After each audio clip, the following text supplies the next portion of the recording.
ചെറുപ്പത്തിൽ നമുക്ക് ഒരുപാട് ഇമാജിനറി ഫ്രണ്ട്സ് ഉണ്ടാവും. ഒരു 3-4 വയസ്സുള്ള സമയത്ത് നമ്മുടെ ചുറ്റിനും ഒരുപാട് പേരുണ്ടെന്ന് കരുതി അവരോട് സംസാരിക്കുന്ന രീതിയിൽ അല്ലെങ്കിൽ അവരോട് കോൺവെർസേഷൻ ഉണ്ടാക്കുന്ന രീതിയിലൊക്കെ നമ്മൾ സംസാരിക്കും.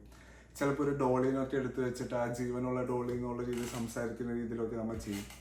പക്ഷേ ഒരു പോയിന്റ് കഴിയുമ്പോൾ നമ്മൾ വളരുന്നതനുസരിച്ച്, നമ്മുടെ ഏജ് കൂടുന്നതനുസരിച്ച് അല്ലെങ്കിൽ നമ്മുടെ മെച്യൂരിറ്റി വരുന്നതനുസരിച്ച് നമ്മൾ ഇവരെയൊക്കെ മറക്കും. പയ്യെ പയ്യെ ഇമാജിനറി ഫ്രണ്ട്സ് നമ്മുടെ ജീവിതത്തിൽ നിന്ന് ഇല്ലാണ്ടാവും. പക്ഷെ ഇപ്പോഴും ആ ഇമാജിനറി ഫ്രണ്ട്സ് നമ്മുടെ ഒപ്പം ഉണ്ടെങ്കിലോ അല്ലെങ്കിൽ നമ്മുടെ ചുറ്റിനും ഉണ്ടെങ്കിലോ അത് നമുക്ക് കാണാൻ സാധിക്കാത്തതുകൊണ്ടാണെങ്കിലോ, നമ്മുടെ ഇമാജിനറി ഫ്രണ്ട്സിന് ഒരു പെൺകുട്ടിക്ക് കാണാൻ സാധിച്ചാലോ? What if?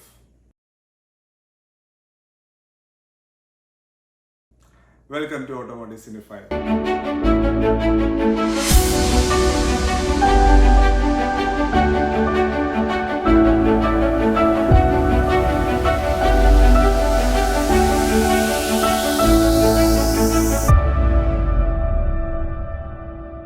അപ്പോൾ നമ്മൾ ഒരുപാട് നാളായി ഈ ചാനലിൽ കുറേ വീഡിയോസ് ഒക്കെ ഇട്ടിട്ട്, ഓൾമോസ്റ്റ് 1 ഇയറിന്റെ മേലെയായി.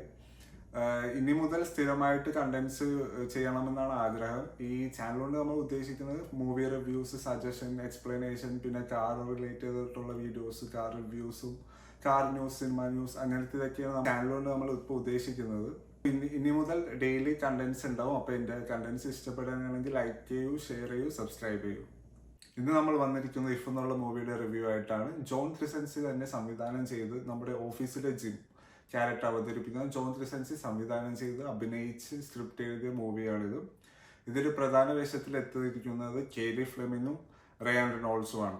ഈ സ്റ്റോറി ഒരു 12 വയസ്സുള്ളൊരു കുട്ടി, ഒരു ന്യൂയോർക്കിൽ താമസിക്കുന്ന ഒരു കുട്ടി. ആ കുട്ടിക്ക് ഒരുപാട് കുട്ടികളോട് ഇമാജിനറി ഫ്രണ്ട്സിനെ കാണാനും അവരോട് സംസാരിക്കാനുള്ള ഒരു ഇത് കിട്ടുന്നു.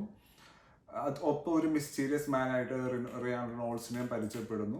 അവിടെ നിന്ന് ഈ മിസ്റ്റീരിയസ് മാൻ ആയ റയാൻ റെനോൾഡ്സും ഈ കേലി ഫ്ലെമിന്റെ ക്യാരക്ടറും കൂടി ഒരു മിഷനിൽ ഇറങ്ങുകയാണ്. ഈ ഇമാജിനറി ഫ്രണ്ട്സിനെയും കിഡ്സിനെയും കൂടി ഒരു മാച്ച് ചെയ്യണം, ഒരു മാച്ച് മേക്കിംഗ് പോലെ ഇമാജിനറി ഫ്രണ്ട്സും കിഡ്സായിട്ട് ഒരു മാച്ച് മേക്കിംഗ് രീതിയിൽ മിഷനിലേക്ക് ഇറങ്ങുന്നതിനെ പറ്റിയുള്ള ഒരു സിനിമയാണിത്. അതിനുശേഷം എന്ത് സംഭവിക്കും എന്നുള്ളൊരു ഇതൊക്കെയാണ് ഈ സിനിമയിൽ പറയുന്നത്.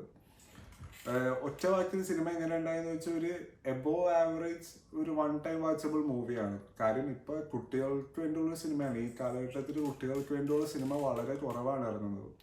നമ്മളൊക്കെ ചെറുപ്പത്തിലായിരിക്കുമ്പോൾ ഒരു 4-5 വയസ്സുള്ള ഒരുപാട് സിനിമകൾ ഉണ്ടായിരുന്നു. ഈ നമ്മുടെ കുട്ടിക്കാലത്ത് നമ്മുടെ ഇമാജിനേഷൻ അല്ലെങ്കിൽ ഫാന്റസീസ് ഒക്കെ വളർത്താൻ പറ്റുന്ന രീതിയിൽ ഒരുപാട് സിനിമകൾ ഇപ്പൊ, for example night at the museum, അങ്ങനെ ജുമാൻജി, അങ്ങനത്തെ ഒരുപാട് സിനിമകൾ ഉണ്ടായിരുന്നു. പക്ഷെ ഇപ്പോഴത്തെ കുട്ടികൾക്ക് അവരുടെ ഫാന്റസി അല്ലെങ്കിൽ ഇമാജിനേഷൻ ഒക്കെ വളർത്താൻ പറ്റിയ സിനിമകൾ കുറവാണ്. കാരണം ചെറുതിൽ നമ്മൾ ഈ നൈറ്റ് അറ്റ് ദ മ്യൂസിയം പോലത്തെ സിനിമകളൊക്കെ കാണുമ്പോൾ നമുക്ക് വളരെയധികം ഇമാജിനേറ്റീവ് ആവും. കാര്യം ഒരു മ്യൂസിയത്തിൽ നിറച്ചും രാത്രിയുള്ള എല്ലാവരും ജീവനോടെ വരുന്നു. അപ്പം ആ ഒരു വൈബും ഇതൊക്കെ ഉള്ള സിനിമകളാണെന്ന് നമ്മളും ഒരുപാട് രീതിയിൽ ചിന്തിക്കും. കുഞ്ഞിൽ ഒരുപാട് ഫാന്റസീസ് ഒക്കെ വരും, അങ്ങനെയൊക്കെ ഉണ്ട്. പക്ഷെ ഇപ്പോഴത്തെ പിള്ളേർക്ക് അങ്ങനത്തെ സിനിമകൾ വളരെ കുറവാണ്.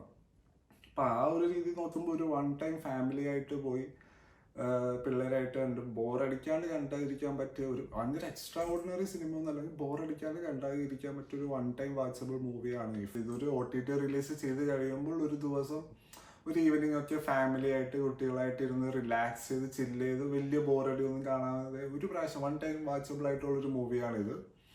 അപ്പൊ ഇതാണ് ഈ മൂവി കണ്ടപ്പോൾ എനിക്ക് തോന്നിയത്. നിങ്ങൾ കണ്ടു കഴിയുമ്പോൾ ഇഷ്ടപ്പെട്ടെങ്കിൽ ഇല്ലെങ്കിലും നിങ്ങളുടെ അഭിപ്രായം കമന്റായി രേഖപ്പെടുത്തുക. Thank you so much.